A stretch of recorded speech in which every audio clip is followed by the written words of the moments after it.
Well, hi and welcome. This is Kevin Leipzig, host of Contractor TV. Contractor TV is focused on providing content to help contractors start, grow, and manage a successful construction business. Um, we're sponsored by the Contractors Resource Center, which specializes in providing legal, financial, and insurance services for contractors. Today we have John Papalardo from the Bond Exchange. Howdy, John. John's going to let us know what we need to know about contractor bonds today. John, good morning. How are you? Kevin, how are you doing? Excellent. Appreciate you carving out time today to give us a little education on contractor bonds. If you would just tell us a little bit about yourself and a little bit about the Bond Exchange and why are you in the bond business? Um, I talked to a lot of people about this. Surety bonds isn't something you go to high school and say, this is something I want to do right away. Right. I'm very Yeah. intrigued in surety. But I had some friends and family that were in the business. It's coming right out of junior college, not even with a bachelor's degree yet. They told me you should get into this industry right now. There's a lot of Yeah. opportunity, and it's a very good profession to get involved with. Yeah. A lot of puzzles, a lot of things to solve. So I started doing just bonds, specifically contractor bonds in California in 2013 at a pretty young age, and I've been doing it ever since. Hmm. And now I'm working with the bond exchange, so I'm not just focusing on that California contractor bond. I'm doing bonds across the whole nation, and what we do is we service brokers and agents on a wholesale basis and provide a um, professional back office for agents that don't know much about surety bonds because really who does? It's Right. not something you ever get involved with or understand until you need to get it. And at that point, you want someone that knows what they're talking about. So Exactly. that's our Yeah. job. That's what we do here, and I'm glad to provide some support and information where we can. I appreciate that. And just compliments to you and your team. Myself, as the owner of the Contractors Resource Center and helping contractors throughout the country with bonds.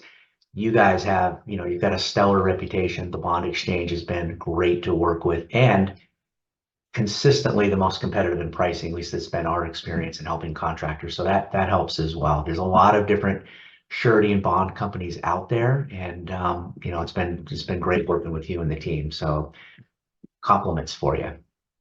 And Appreciate that, Kevin. Thank you. of course. So let's jump in. Let's start with, one of the most common bonds, especially in California, the contractor bond. So tell us a little about what is a contractor bond Yeah, the easiest way I explained it to or a surety contractors is bond, right? it's surety bond. It is the contractor license bond. You just Yeah, need it to be licensed. It's pretty plain and simple in that yeah. facet. It's not like a insurance policy, like a general liability policy. It doesn't actually protect the contractor themselves.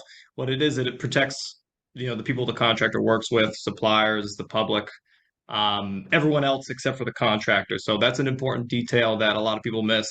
They'll call in and say, I want a bond for, I want to get more protection. I want a bond for $200,000. Thinking it But we might always be have to explain it to insurance, them. right? Common Yeah, misconception. Yeah, exactly. So yeah. general liability is something that protects the contractor from any faulty work that they perform or damages. The bond does not. So a thing with the bond is if a claim were to occur on a bond, a contractor would have to then pay back the surety company if they pay it out on the claim. So that's Okay. the difference on what a surety bond is. But for a licensed contractor, most everyone does good business, and the bond ensures that they perform their business to the T. And really, it's just to get licensed, you just need to get that bond. It's as simple as that. Got it. Okay. John, can you give us kind of maybe an example of, say, the contractor gets the bond because they have to have the bond to get licensed, and then there's a complaint or somebody wants to, use that bond. What would be a common scenario of somebody, a consumer going and filing a complaint against the contractor? How would that work? Any kind of top of mind common Yeah. example? Yeah. So I typically, someone will go, the CSLB has a wonderful website. It's one of the best out there, and it's very easy to find the contractor. by their name, and then you can pull up their information. You can see their bonding company right there, find the number, and then they'll call the bonding company and say, it could be like old grandma, having a contractor work on their kitchen, and the contractor, maybe they're just really busy that season, and they just kind of walk out on the job, and they're like, I have other jobs that are a lot bigger that I want Never to happens. finish up, Never and happens. maybe I'll get to this one later. Yeah. Yeah, so you have this old lady that's sitting on work that's halfway completed, and she's just looking to have it finished up.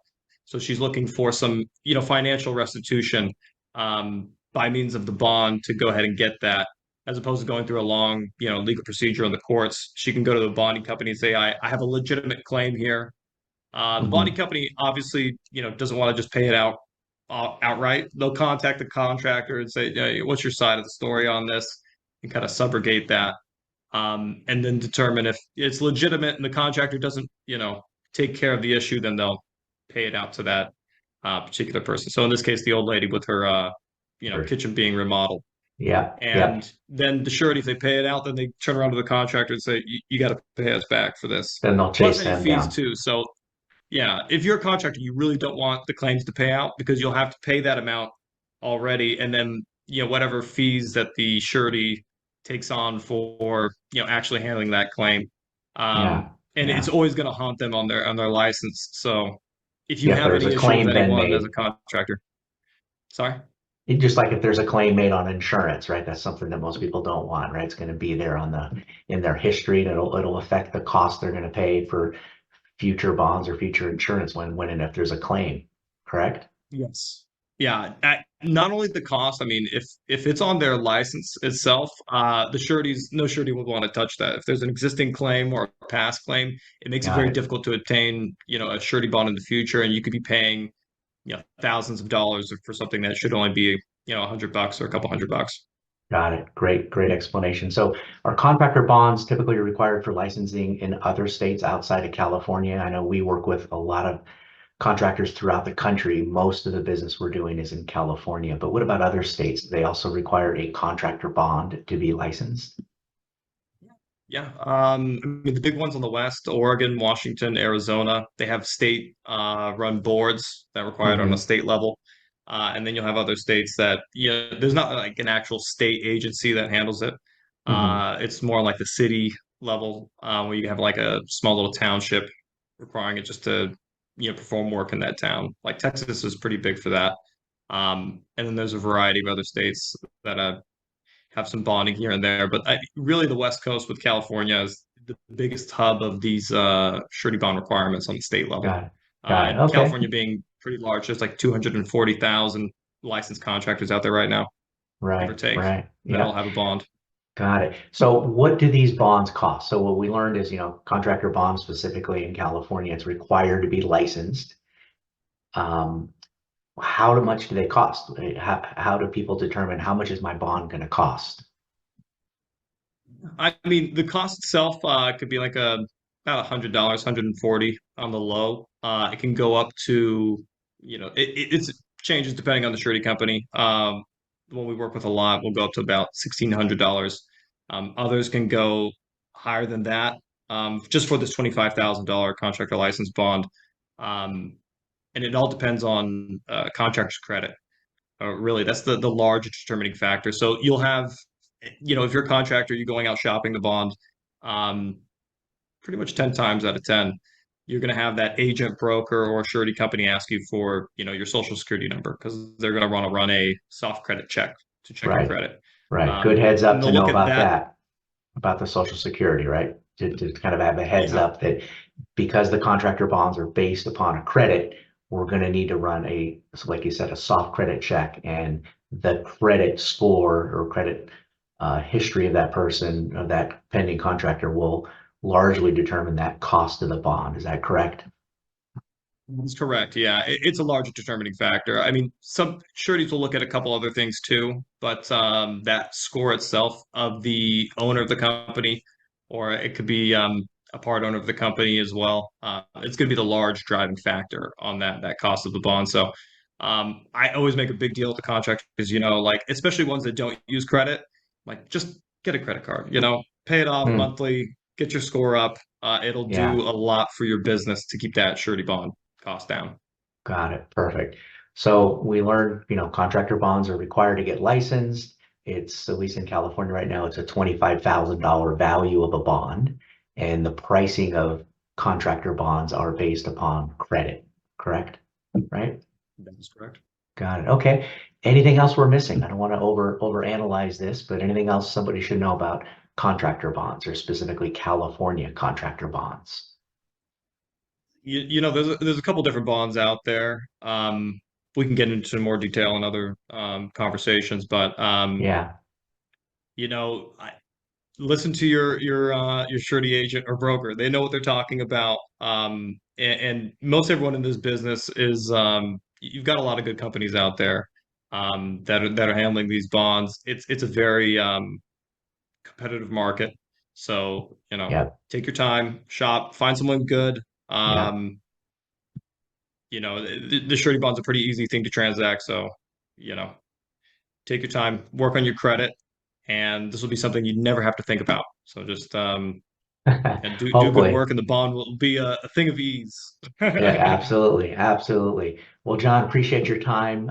For those that are interested in getting more information on contractor bonds, getting quotes or costs, we'll have all the information up above here to contact the Contractors Resource Center to get quotes and options or any questions you have about contractor bonds. And then if you're interested in learning more about LLC, employee worker bonds, John and I are also going to be doing a video to talk about what those bonds are and what the requirements are to get an LLC, employee worker bond.